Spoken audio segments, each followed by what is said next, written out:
Hi, Tim Kerin from Mortgage Choice in Kingsley here on the couch. It's a lovely day here in Kingsley, so I thought I'd bring it outside. The office is just back there. It's lovely out here.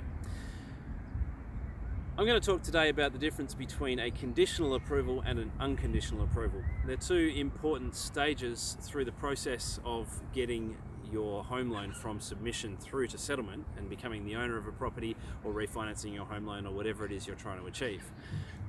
So when a lender first looks at a loan application, I suppose they're kind of aiming for a conditional approval. They're aiming to get it to the point where they're able to tell us they're happy with it, subject to us satisfying a few different things, which might be, for example, subject to valuing the property and making sure it's worth what we think it is, subject to us answering a question about something on your payslip that they've identified, or subject to providing some more evidence.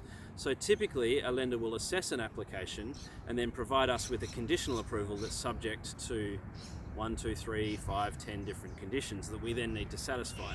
So we then go through the process of satisfying those conditions.